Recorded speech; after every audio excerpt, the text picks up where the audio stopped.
some fundamentals and then some variations on fundamentals, okay, which can be situational. So the first thing we're going to do from a fundamentals perspective is we're going to break and bring this guy towards us. So we want access to his lapels. We're going to feed one hand into the collar. We're going to take nice control. We're going to round off our wrists. So we've really got a good fistful of this collar.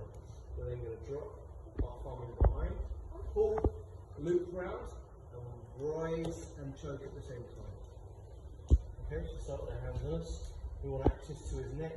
You know, like we do these types of things for these types of sweeps and stuff, right? So today we're just focusing on using that to go. So now his body is open, can be anyway, as long as I've got access to his collar. I'm going to pull, because I want to get in deep. There's no harm with just going straight in. I like to at least open it with a little bit of a pull, so I can go in nice and deep. I know I've got a good roll up fist. I don't want my wrist to be weak, or my wrist to be strong. So when I'm in, I don't leave my kind of wrist limp. I pull it nice and strong. And half the job's already done, so I've got a good control of him now. I take my other thumb and I put it into his collar, much like I was going to swing a baseball bat. You know, your hands go like this, that's the same configuration. Bring hands in, I've got a nice grip, I go right next to it, and I put my thumb in. So first hand is fingers, thumbs on the outside. Second hand, thumb is in and fingers are on the outside. I pull it towards me and I come to the side. So a little tug, go around to the side, and I loop my elbow round. Boom. As soon as that's looped round, I cut it back in again. So that my elbows are basically touching at the bottom, you see? Here. And then I just pull him and in. If I haven't got this, anyway, this is where I'm going to go. Oh, I've got access to his collar now. He's leaning forward still. Maybe he starts to go back because he knows what's going to go on. I'm still going to force myself in, but I'm break him down. As part of that breakdown, loop out and loop in. I still stay to it. I stay nice and tight to him. Don't go down here and start choking. Okay, and some of you will be like fingers in because you can do this cross collar choke, which some people do. I don't like that one personally. I prefer to be fingers in, wrist nice and strong and tight, thumb in.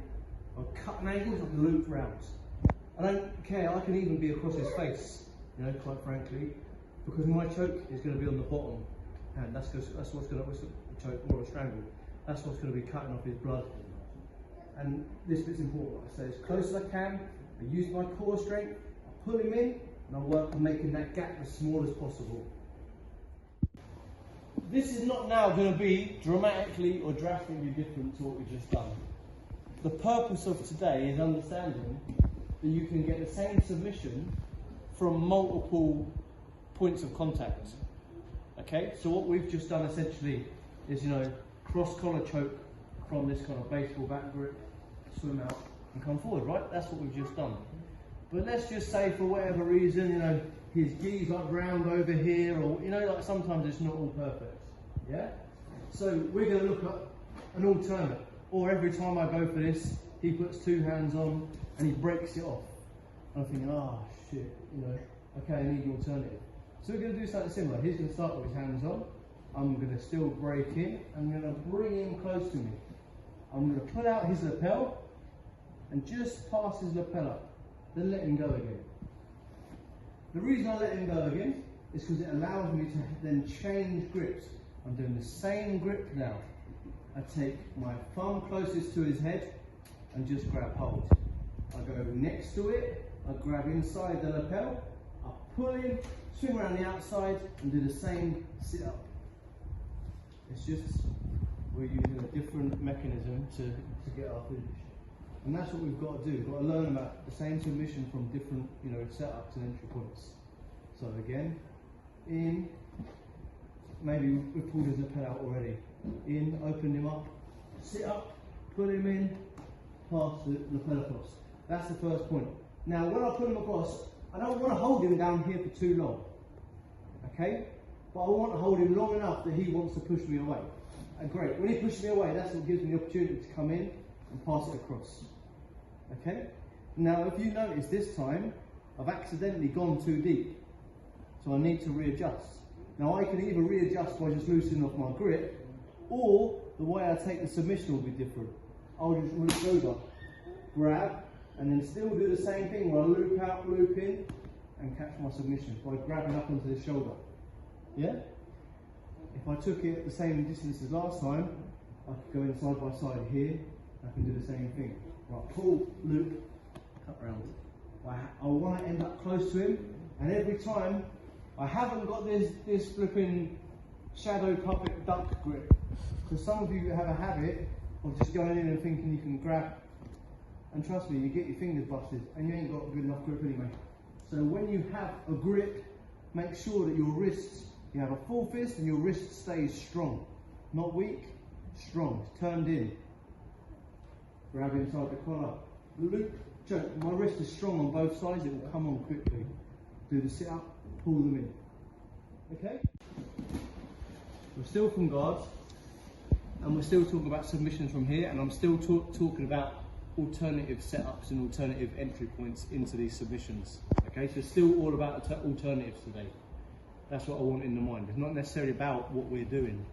It's about knowing you can get into the same submission using different parts of the gi, different parts of the body, different parts of the arm. Yeah? So, all we're going to do now for this one is we're just going to do a triangle. It's as simple as that. How I always do my triangles is I always just get nice strong wrist control and I punch it through and break them down. And as I do that, I just open my legs and shoot. I don't care if he's still got a little bit of wrist in, because I know that as soon as I'm into this triangle headquarters position, I'm going to get it. I pull both in, adjust, adjust, adjust, adjust until I get the finish. Okay? Now, good technique. I'm not going to cover, because most people in this room can do that triangle now, right? But don't forget, you should be keeping this ring of steel. You should be going foot on the hip, and I should be cutting an angle to see inside his ear. Okay, this is better form. All right. So I'm going to control his wrist, and I'm going to break him down. I always cut an angle so that I'm almost swinging around. I do it all at once. So I'll push or keep this at least where it is. Swing around and just close. Okay, his arm's there. He's got a choice. Put your arm back, girls. He's got a choice, right? Normally what happens is people will either force their arm back through because they don't want to get triangle, force his arm back through, and then I catch this arm bar. Yeah? Or they pull their arm all the way out. And that's what I want to do anyway, so it doesn't matter. Lift, move the arm across, hand on the shin, cut that angle to cut the corner. I can see his ear and I can lock it off. Most of you know this, so I'm going to skip to the next bit. Okay, so alternative entry points, okay? I'm inside, I bring him down, and I've got this lapel. I'm going to feed this lapel out, and I bring my leg up and high. I just tuck my foot in, okay? Just tuck my foot in nice and tight. And then he's going to want to push away because I'm pulling on him. He doesn't know what's going on. He pushes away, no problem. That's why I kick him straight. I just come up and over. I can now abandon and then go back into my good practice of setting up the triangle. Yeah? So, for the majority of you, I want you to do this. For those of you that are not yet completely comfortable with triangle, you're just going to work on the basic triangle.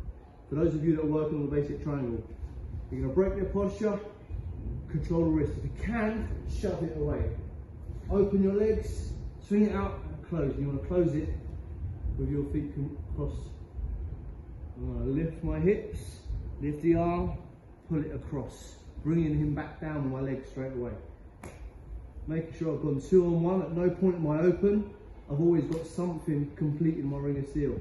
Go on the back of his head, foot on the hips, ring of steel, still here. Cut this angle, finish triangle. Cut the angle, Kobe. Cut the angle. Yeah? Yeah. Good. Now, we'll see. We'll see at the comps, yeah? So, I'll bring him forward, open him up. I stay nice and close. I pull out his lapel. I hold him here for a second. I want him to get used to the fact that he wants to go up. I bring my leg high, I wrap the lapel round, and I get to a point where I've got it over my foot. All I do now is I want to kick my leg away. So I want to extend and he wants to go away. And you get this motion. Yeah? Here, as I kick out at its peak, I want to swing my leg round and clamp. My feet are now back in that configuration. I'm going to lift up, move it across, and do all my good practice. His arm's available this time, so I'll even link this arm. Yeah, because this is here.